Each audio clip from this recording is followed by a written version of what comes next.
Namaste. Bienvenidos a Niquetán, hogar de India en Argentina. Un espacio dedicado a la cultura india en nuestro país.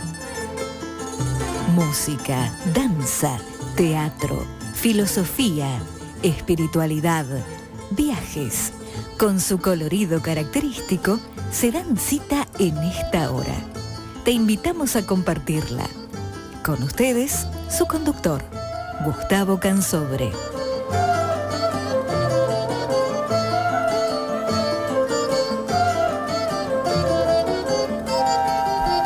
Buenas tardes, amigos. Este es un programa especial por varias razones. En primer lugar, porque recibimos a la señora Mirta Barbier. Bienvenida, Mirta.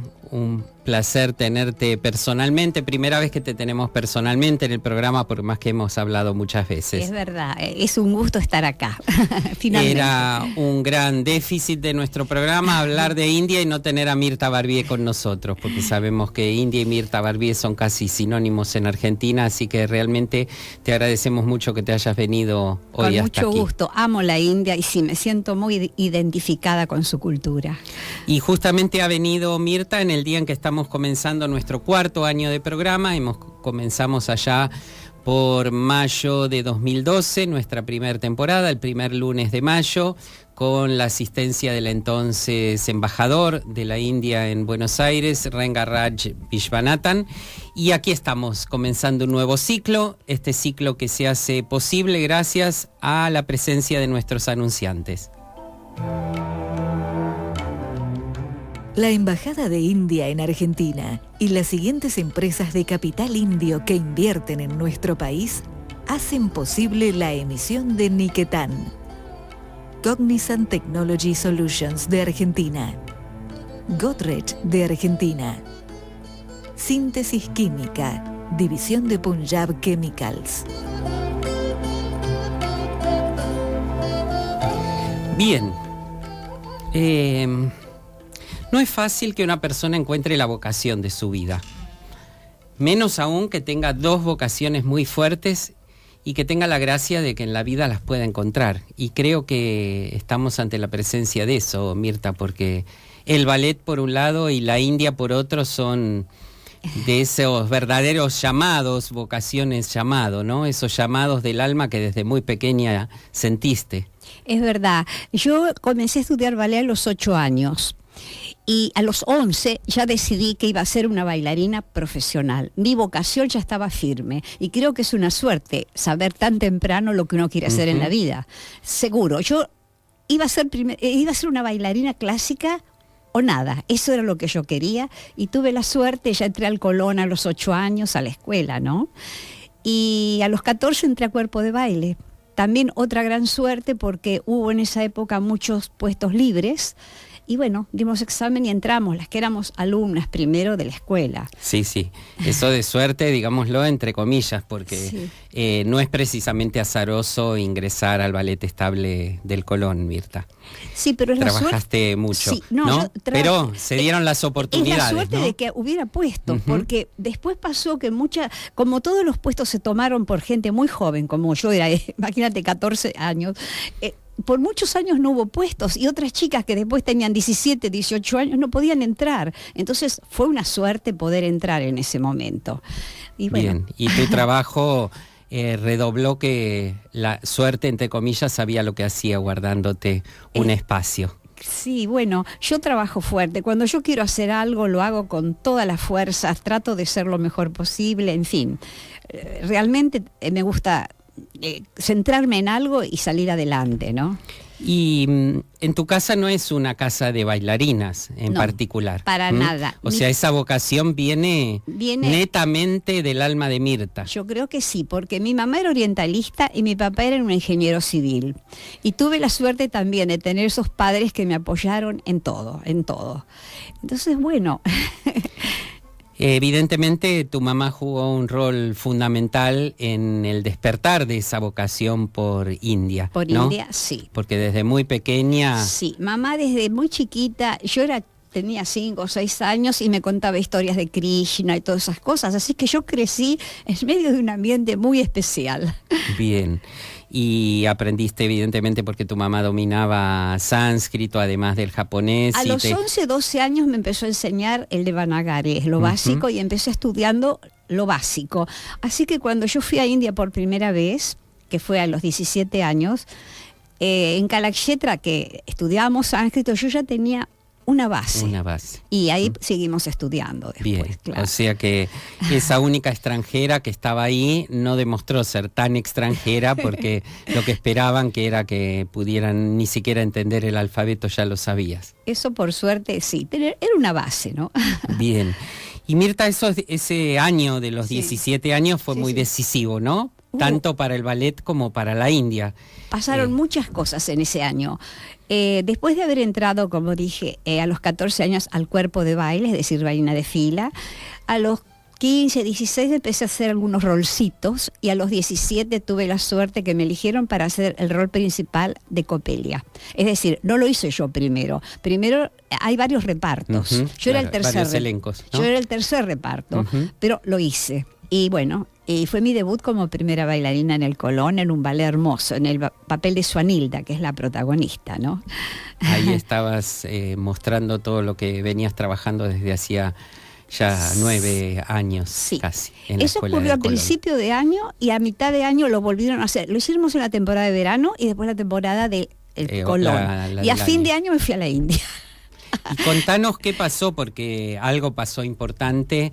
Hay una presencia muy importante de India que llegó a Buenos Aires en ese tiempo y bueno, se producen esos encuentros del alma, ¿no? Sí, yo desde hacía muchos años tenía esas dos vocaciones: ser una bailarina clásica lo mejor posible, lógico, y ir a la India. Bueno, lo de ir a la India era un plan que para el futuro no sabemos cuándo, pero un tiempo antes llegó Rukmini Devi, la gran maestra, bailarina, en fin. Rukmini Devi ha sido una personalidad muy grande en la India, tal es así que hubo un tiempo que la querían proponer como para presidenta de India. Sí, y sabiamente dijo que no. Sí, no, dijo que no porque ella tenía otras cosas, tenía Kalakshetra y otras cosas, hacía mucho.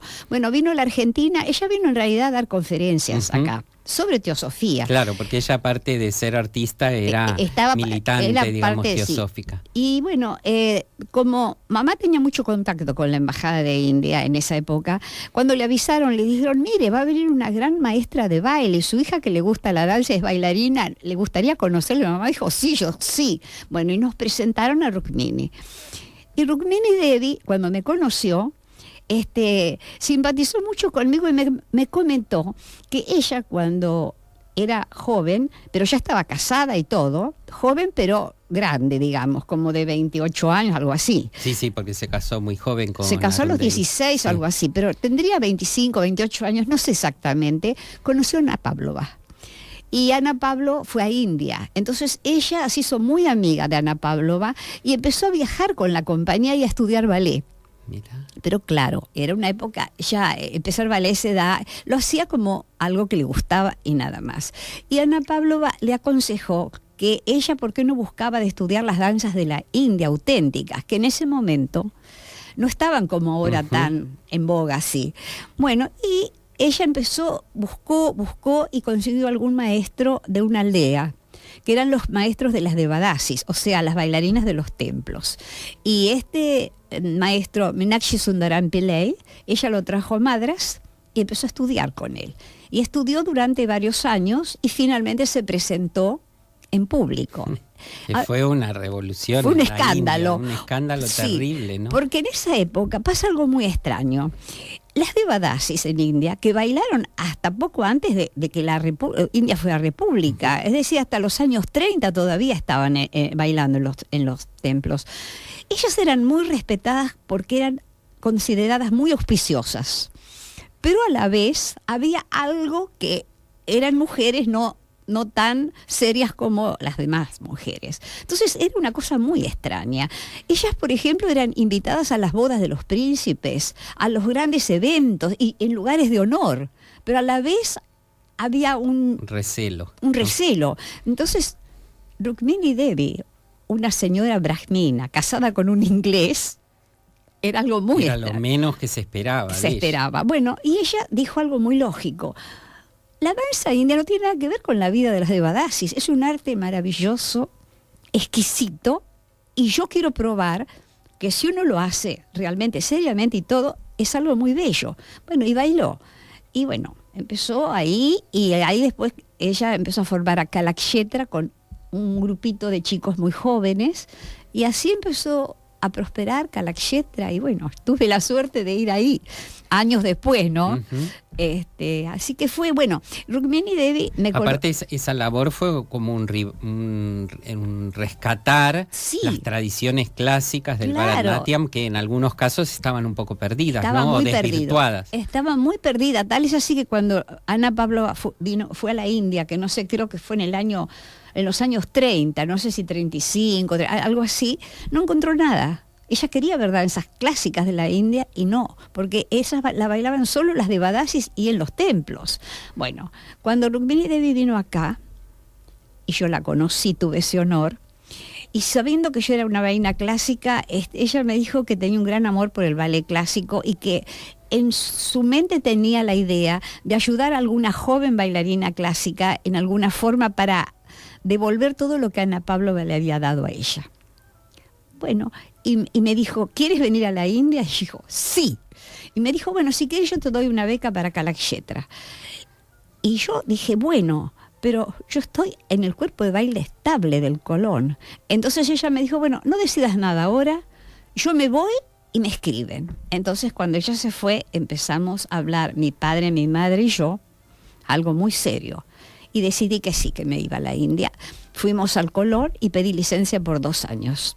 Entonces me fui, me dieron licencia. Qué jugadas, ¿no? Son esas grandes apuestas de la vida, claro, ¿no? Que llega un momento en que hay que hacer, ¿no? Porque yo pensé, estoy avanzando mucho en mi carrera de ballet, pero además está lo otro, ¿qué hago? Y pensamos, soy muy joven, todavía me tengo tiempo para avanzar en el ballet.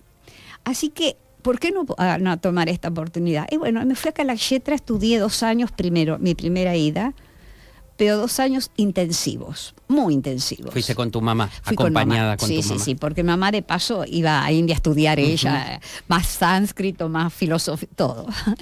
Y bueno, Rukmini Devi tuvo conmigo realmente me dio una ayuda enorme, porque nosotros teníamos clases todos los días en Kalakshetra, todo el día.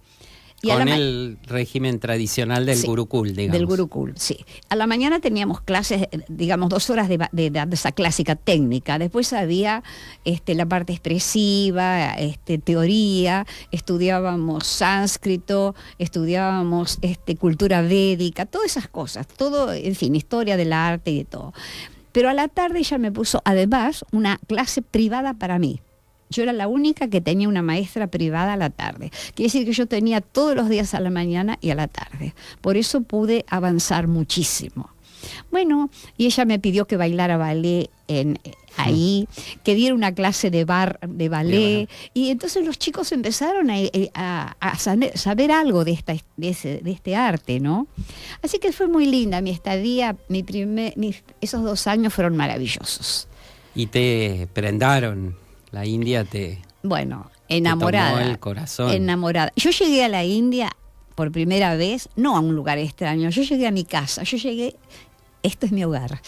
Y bueno, después de 2 años de estudio intensivo, hice mi Arangetran, o sea, mi debut como bailarina de danzas de la clásica de la India en Kalakshetra, con los músicos de Kalakshetra y con un programa completo. Y después me volví a la Argentina y estuve acá nuevamente en el Colón, y después, poco tiempo después, conseguí otra beca para volver a ir a la India, esta vez de el Consejo Indio de Relaciones Culturales. Y así fue mi vida, iba, venía, me quedaba un tiempo... Fue toda una combinación. Pero en un determinado momento tuviste que optar, digamos, entre esas 2 vocaciones tan fuertes. Bueno, ¿no? Yo seguí haciendo esto hasta los 30 años. Y a los 30 años me volví a ir a la India, pedí 2 años de licencia, que es lo que se da, y después de los 2 años yo me quería quedar un poco más y le pedí a mis padres que hablaran con el director del Colón si me permitía quedarme. Y él dijo no. O vuelve o se terminó. Y yo dije, bueno, está bien. Hasta aquí llegamos. Hasta aquí llegamos. Pero después seguí trabajando en otros teatros, porque bailé en otros teatros, inclusive cosas clásicas y todo. No es que abandoné el ballet por eso. ¿Qué pasaba con tus compañeras cuando en esa época? Porque hoy día hablar de la India es hablar de algo, irse a la India. Hoy día cualquiera se va a la India, llega a la India, se contrasta, pero pero cuando vos llegaste por primera vez, no era la India de hoy. No, mis compañeros me pensaban que yo era una persona muy extraña. Y me acuerdo cuando volví después de la primera vez de la India, yo tenía 20 años, me llamaban la India milenaria. A mí. Dice, ahí viene la India milenaria. Y bueno, cosas así. Me ponían apodos, o la extraña pasajera, cosas así de película y todo. No, pero todos lo tomaron bien. Y bueno, y esto fue muy, muy interesante en mi vida porque me enriqueció mucho. Y empecé a bailar acá. Ya después de los primeros 2 años vine y seguí bailando en el Colón, pero daba algún recital y daba una charla y demostraciones y bueno. Y en algún momento el arte clásico occidental te volvió a llamar. El Colón te volvió a llamar. Sí. No, yo volví al Colón después, sí. Volví como coreógrafa primero. Bueno, yo amo mucho la ópera. Yo vi en el Colón los grandes cantantes y era algo interesante porque generalmente las bailarinas querían bailar solo en los ballets. Y bailar en una ópera, cuando uno es bailarina de cuerpo de baile todavía, no es muy interesante porque uno es secundario y baila. Claro. Pero yo estaba feliz que me pusieran en una ópera. Me acuerdo inclusive cuando en Aida, que éramos un grupo de como esclavas bailando, y venía Mario del Mónaco haciendo el Radamés en un trono, y yo lo escuchaba cantar sentada en el escenario, y para mí era un placer. Una aparición angelical. Yo quería estar en todas las óperas, aunque sea teniendo una vela. Y bueno, amo la ópera, y empecé, haciendo coreografías. Y después la gran regisseur Margarita Ballman, a quien yo conozco, es decir, ella me conoce desde que yo era chiquita, me pidió como asistente. Y como le gustó cómo trabajaba, después me invitó también en algunas ocasiones ir a Monte Carlo, donde ella vivía, a trabajar con ella. Y yo soy asistente y coreógrafa de sus óperas, de algunas, ¿no? De algunas. Y también con Ballman hay una conexión muy extraña con la India, porque esta gran señora, ella era austríaca, pero nacionalizada argentina, pero estaba por todo el mundo dirigiendo óperas. Y es muy extraño porque la tía de ella había sido discípula de Vivekananda.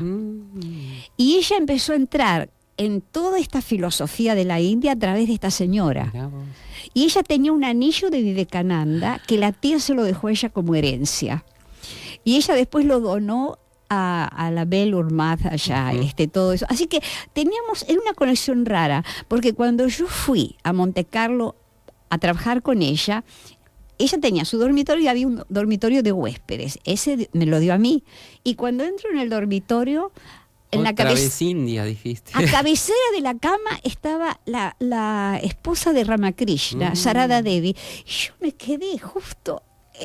Es una cosa extraña, ¿no? Pero siempre estoy como rodeada de la India, aún en ese ambiente que era la ópera.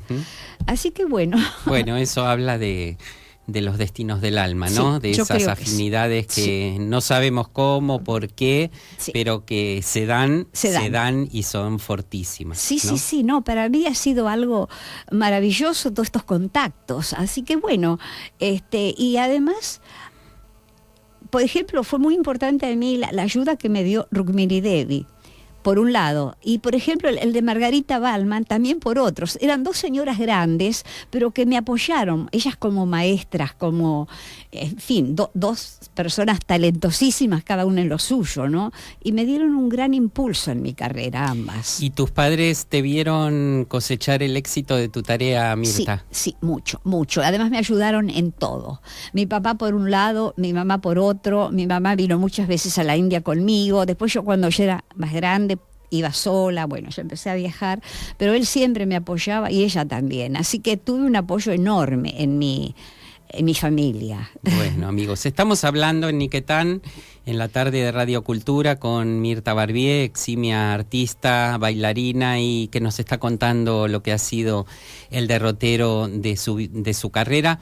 Vamos a compartir un poco de música, dado que más tarde vamos a, antes del cierre, hablar con Rasikananda Das, que está trayendo una maestra de India. Vamos a compartir el tema Fantasy del disco que grabó Rasikananda junto con sus compañeros Ariel Chab, Marcelo Ismail Rodríguez, un tema de Ali Akbar Khan.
Compartíamos, amigos, el tema Fantasy por Rasikananda Das, Ariel Chab, Marcelo Ismail Rodríguez, reproduciendo un tema de el gran maestro Ali Akbar Khan. Y estamos aquí en el estudio con Mirta Barbier, que además de todas estas dotes artísticas, se ha lanzado ahora a escritora y está próxima a presentar una novela de misterios, o que aprovecha los misterios para relatar toda una trama y relatar todo este gran conocimiento que Mirta tiene de la cultura de la India. ¿Cómo se te dio, Mirta, por escribir? Bueno, el primer libro que escribí fue India, sus danzas clásicas, que en realidad es un libro sobre todo lo que es la historia y la teoría de la danza clásica. Fue una especie de libro de texto que complementa. Más que fue, sigue siéndolo. Sigue siéndolo, porque en habla hispana Sí. No se puede encontrar algo... No, fue el único, por eso justamente el Consejo de Integraciones Culturales me pidió de escribirlo y lo publicaron. Y ya la segunda edición se hizo hace 3 años. Y es como una especie de complemento para las personas que estudian en otros países, acá digamos, la parte técnica y todo, y esto es para complementar con teoría, historia y otras cosas. Ahora, porque aparte la danza de la India no es una cuestión simplemente técnica, sino que... Hay muchísimo. Hay claro, mucho. difícilmente poder bailar danza de la India sin estar empapado de todo lo que hay alrededor, sí, ¿no? Sí, abarca todas las artes, la filosofía, los rituales de los templos, muchas cosas. Entonces, en ese libro habla de todo eso. Ahora, lo de la novela es otra cosa. Esta novela empecé a escribirla hace varios años, de a poco, y poco a poco me fueron viniendo ideas. Y como parte de la novela, se me ocurrió que ocurriera en donde había sido el antiguo Imperio de Vijayanagar, que fue algo muy importante en su época, en la época medieval. Hasta estando en India viajé a ese lugar, que hoy en día la capital del Imperio de Vijayanagar, que en esa época se llamaba igual, Vijayanagar, o sea, la ciudad de la victoria, hoy día se llama Hampi, son las ruinas de Hampi y es un lugar arqueológico muy importante. Y viajé ahí, estuve un largo tiempo. En el sur. Oeste de India. Sí, por el Deccan queda. En realidad ellos, es un lugar en Andhra Pradesh esto. Y bueno, estuve ahí, me interesó tanto la historia de todos ellos que compré libros, estudié, después fui a la Universidad de Mysore a seguir algunos cursos de historia y me interesaba ese periodo. En particular ese periodo. Bueno, entonces luego incorporé en la novela cosas muy interesantes y sobre todo la situó en la época del gran rey, él fue el más grande rey de este imperio. El imperio empezó en el siglo XIV y terminó en el siglo XVII. Este gran rey, Krishna de Raya, vivió en el siglo XVI, entre 1509 y 1529.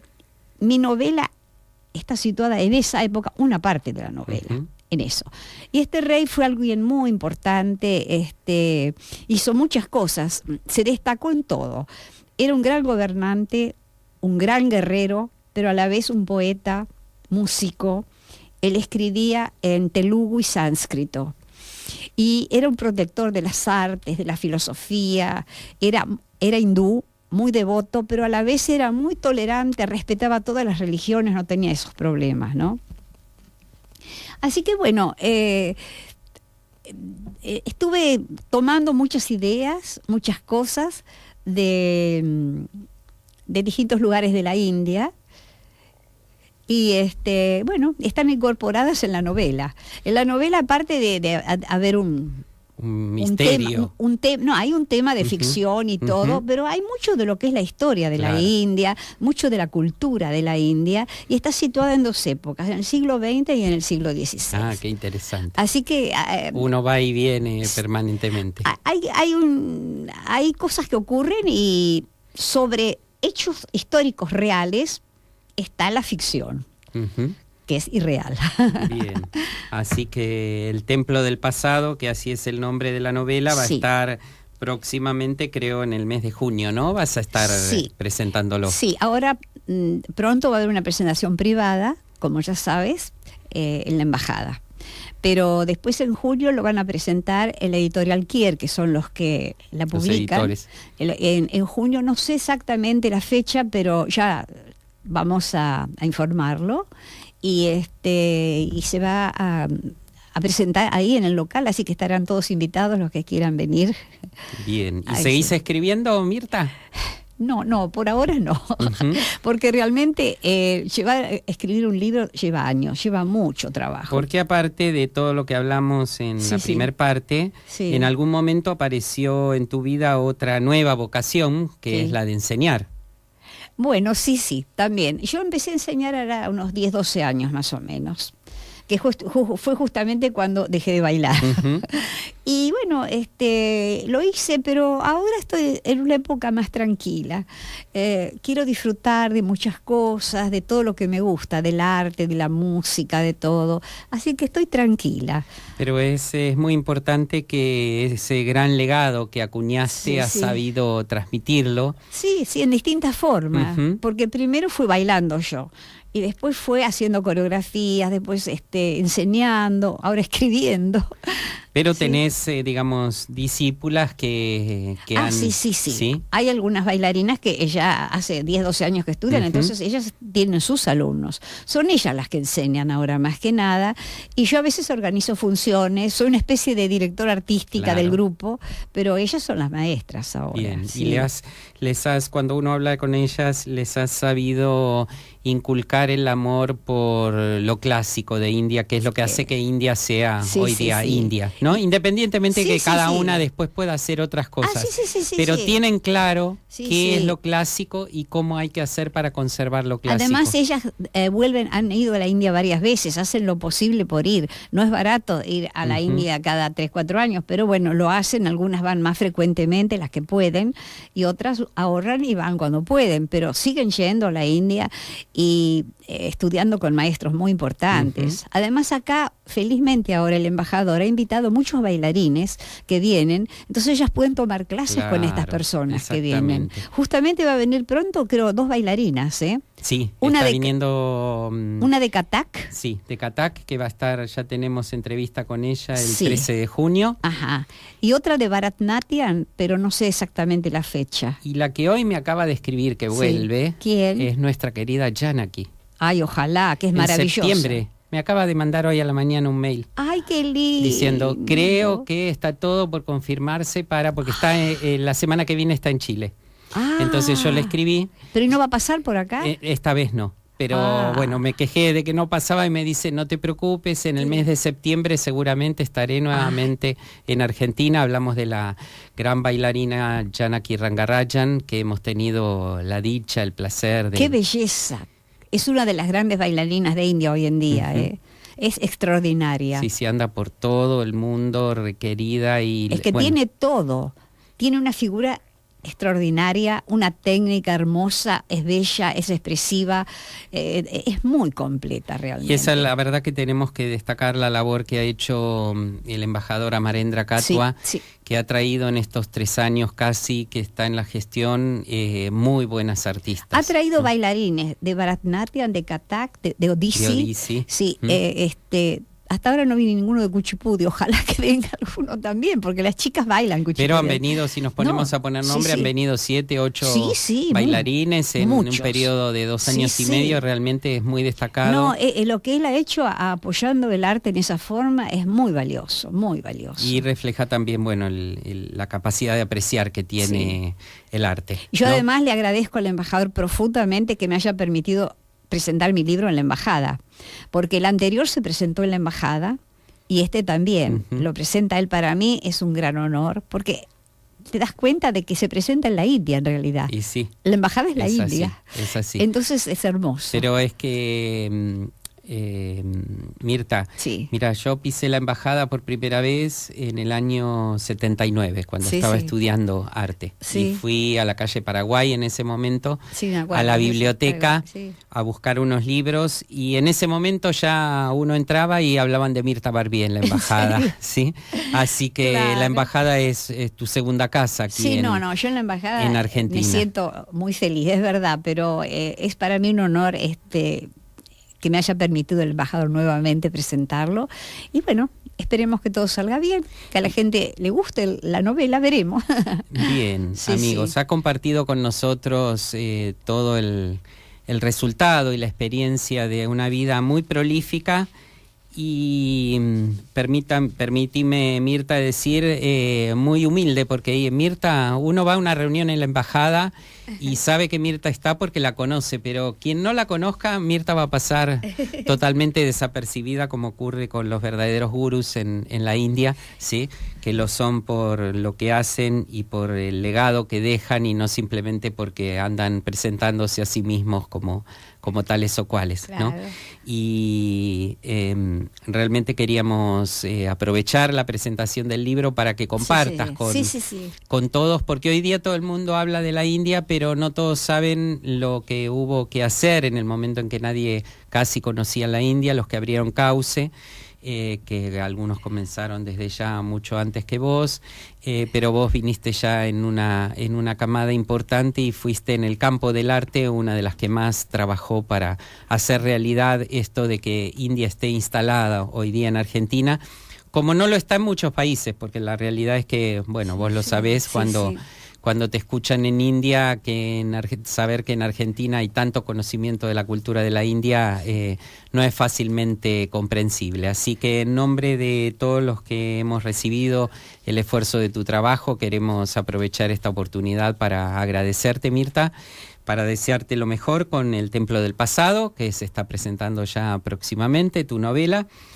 Y si quieres saludar a nuestros oyentes. Yo en principio te agradezco la invitación, para mí es un gusto estar acá por primera vez y realmente la pasé muy lindo, y quiero saludar a todos los oyentes y y sobre todo a los que aman a la India, que me siento hermanada con todos ellos. Bien, y vamos a despedir la Mirta con un tema que, dado que está comenzando con el lanzamiento de su libro, el primer tema del disco de Rasikananda se llama Ganesh. Ganesh siempre está al comienzo, así que le ofrendamos a Ganesh. Le ofrendamos eso y le pedimos éxito. Muchas gracias. Gracias.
A las mujeres nos encanta cambiar.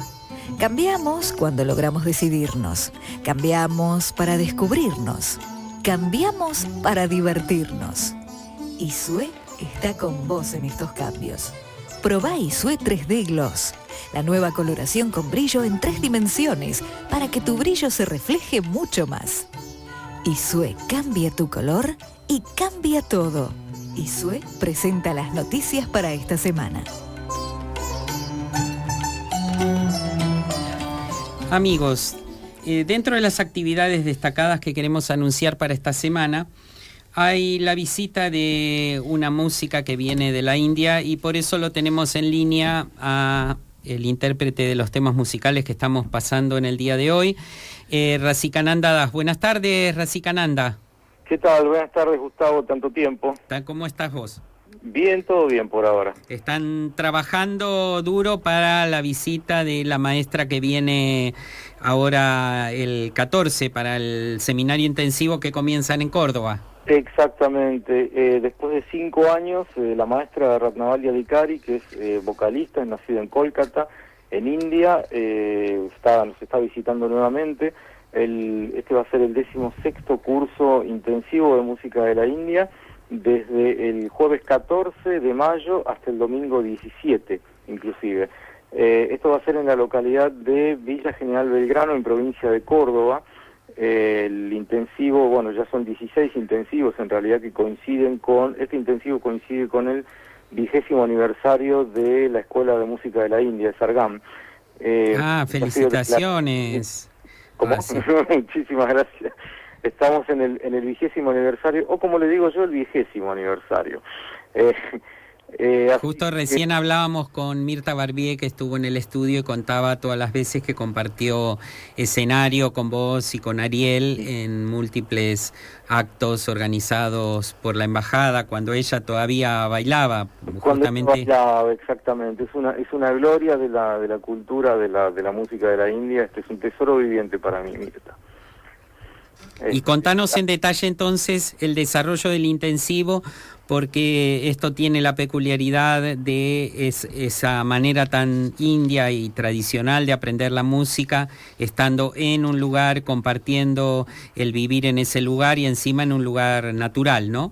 Exactamente. El lugar está a 1 kilómetro del centro, a 10 cuadras del centro. Es un lugar que queda es una especie de retiro que queda en un claro, en el medio de un bosque en realidad. Son 4 días inmersos desde la mañana hasta la noche en lo que es el sistema de Gurukula, que sería estar delante de un maestro aprendiendo. Nosotros ya en 16 intensivos hemos desarrollado todo un cronograma de actividades desde la mañana, empezando con clases de Hatha Yoga, va el desayuno, primer, segundo taller de la mañana, almuerzo, periodo de descanso, talleres en la tarde, y en la noche siempre tenemos conciertos. La maestra Ratnavali aparte va a dar un recital de música vocal, clásica y semiclásica, también canciones del poeta Rabindranath Tagore y demás, el día viernes a las 20 horas en el mismo lugar donde estamos haciendo el intensivo. Ay, qué lástima que nos queda tan lejos Villa General Belgrano, claro, para irnos el viernes a la noche a escucharla. Claro, lo íbamos a hacer el sábado a la noche, pero bueno, en fin. Hay un grupo muy grande que está viajando, más o menos de unas 15, bueno, muy grande no, grande digamos. Sí, para un curso intensivo, desde ya estamos hablando de un curso intensivo de 4 días seguidos, claro, en Córdoba, que hay que viajar con anterioridad y todo. Sí, totalmente. Hay gente que está yendo acá de Buenos Aires, uno dice está muy lejos, pero en realidad son 10 horas de micro más o menos, desde Retiro hasta Villa General Belgrano directo, los vamos a buscar. Está todo ya muy organizado y aparte el intensivo, yo digo, es un antes y un después. Hay mucha gente que dice yo no sé nada. Es una condición sine qua non en realidad no saber nada. Para tener un buen acercamiento a la música de la India no hace falta ser músico, no hace falta tener conocimientos previos, sino lo que es bueno es directamente ir abierto, no solamente a saber cantar o a saber interpretar un instrumento, sino a aprender a escuchar la música. Eso es lo más importante. Así que es una invitación abierta a todos. Sí, aparte el aprendizaje intensivo multiplica las capacidades, multiplica las posibilidades. No es lo mismo ir, sentarse, hacer un taller, volver a irse a la casa cuando uno está compartiendo todo el día. Aún los momentos de ocio siguen potenciando toda esa capacidad de abrirse, de aprender, de escuchar, que vos decís.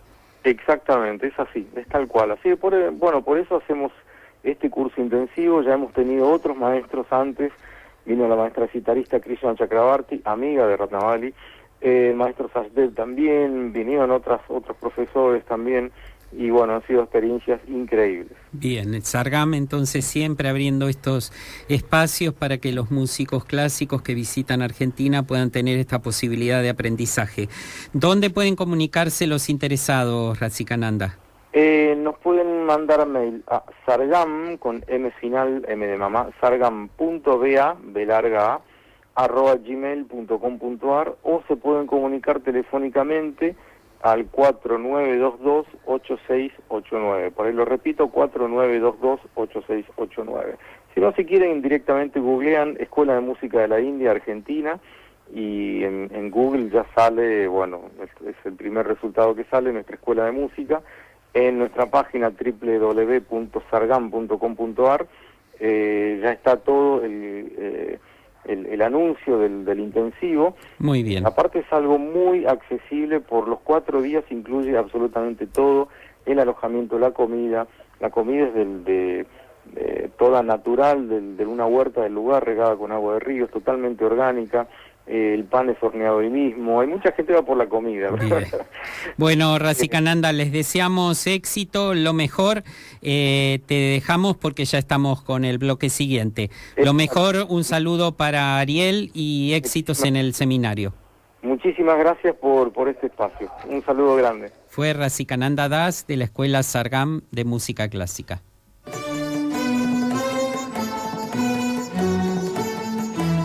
Presentó este noticiero cultural Godrej de Argentina para su producto Isue 3D.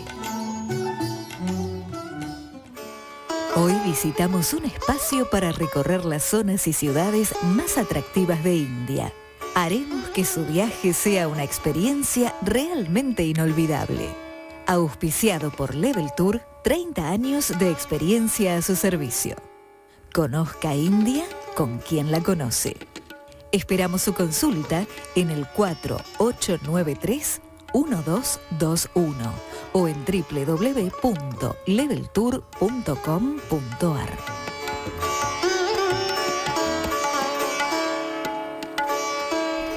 Bienvenida, Leticia. Hola, ¿cómo estás? Preparándote, porque cerrando, que te vas, que no te vas, pero finalmente... Sí, finalmente sí, pero me voy recién el día 30 con un grupo de agentes de viajes que queremos que conozcan India. Bien. Para poder ofrecerle luego a sus clientes. Muy bien. ¿Y vos hoy qué nos vas a ofrecer? Y bueno, hoy vamos a hablar de un lugar que en realidad no se habla mucho, que es la zona más al norte de India, es la provincia más al norte y es una provincia que siempre fue bastante complicada. Se la conoce más por Cachemira, pero en realidad el nombre completo es Jammu y Cachemira. Esta era un territorio palaciego que estaba gobernado por un marajá, el marajá Hari Singh, y bueno, cuando en 1947 se crea se produce la independencia y se crea la República de la India, este marajá no sabía bien decidirse, porque bueno, vos sabés que estaba ya el tema problema de la partición, entre Pakistán con la creación e India, de Pakistán. Porque ¿qué pasa? Él era hindú, pero la mayoría de la población era musulmana.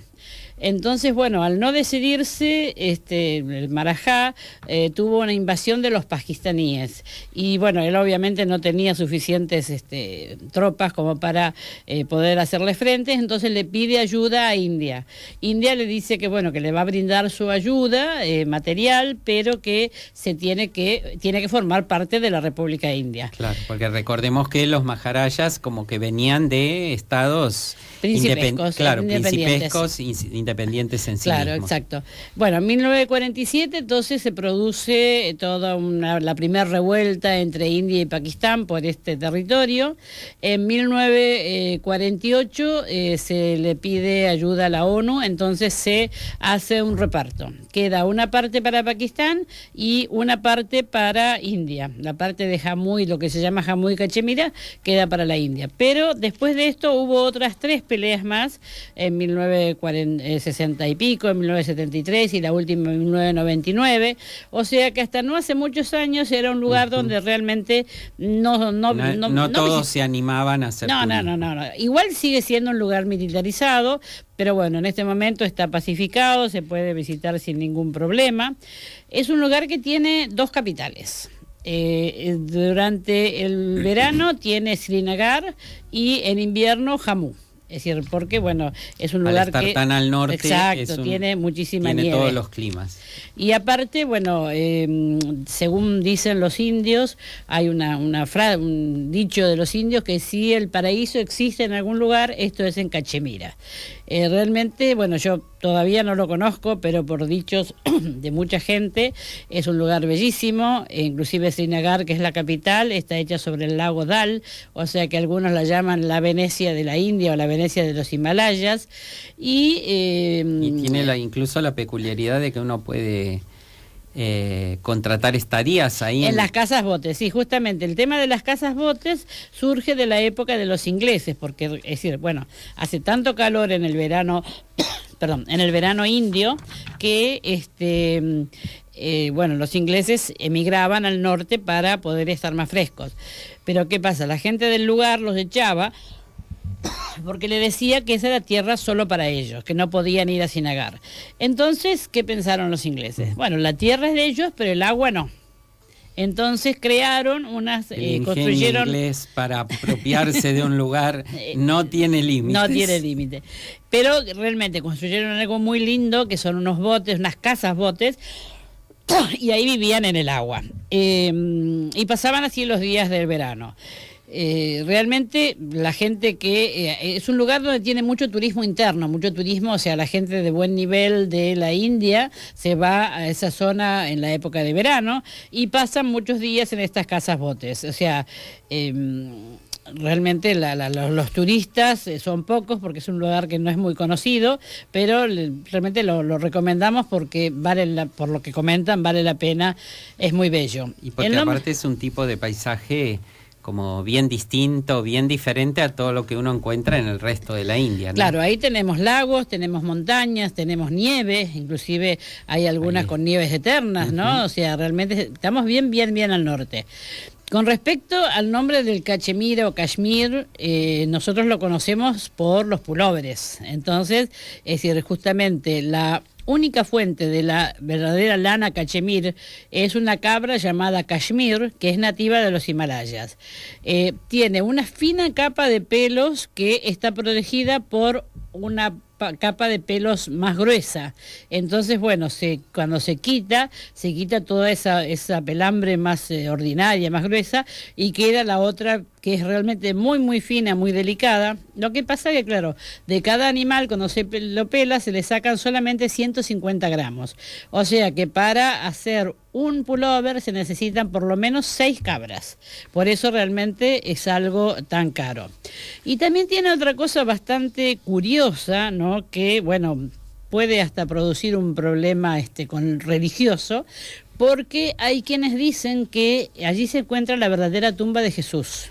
Hay toda una leyenda que dice que Jesús no murió en la cruz, sino que, que Poncio Pilatos estaba de alguna forma a favor de él y que por eso lo hizo crucificar tarde, porque como era viernes, el sabbat no podía haber gente crucificada, entonces lo bajaron pronto, todavía estaba vivo, y que, bueno, fueron curadas sus heridas y partió junto con todos la gente que lo seguía y su madre a buscar las tierras de Israel, las 10 tribus perdidas de Israel. Entonces fue a comenzar a caminar para el lado de India.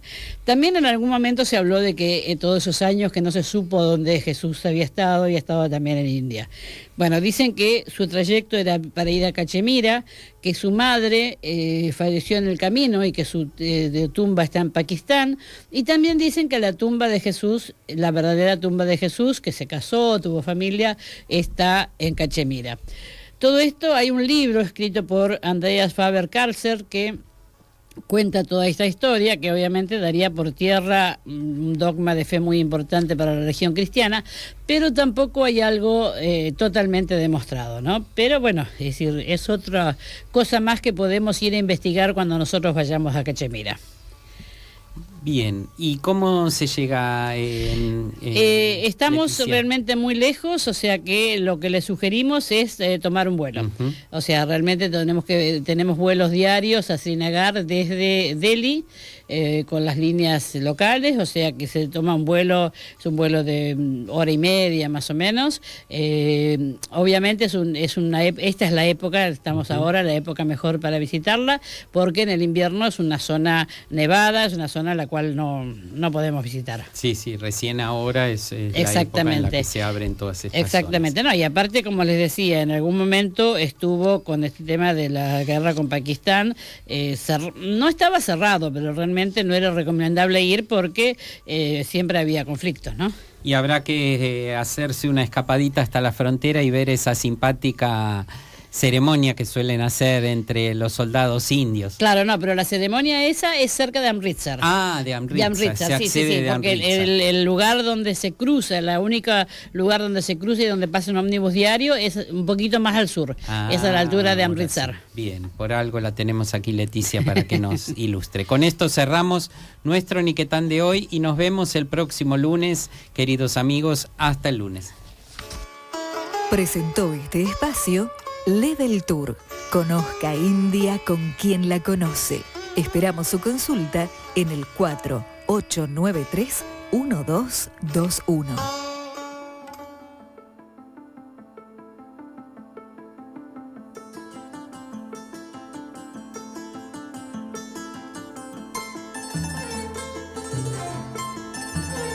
La Embajada de la India en Argentina y las siguientes empresas de capital indio que invierten en nuestro país hicieron posible la emisión semanal de Niquetán. Cognizant Technology Solutions de Argentina, Godrej de Argentina, Síntesis Química, División de Punjab Chemicals.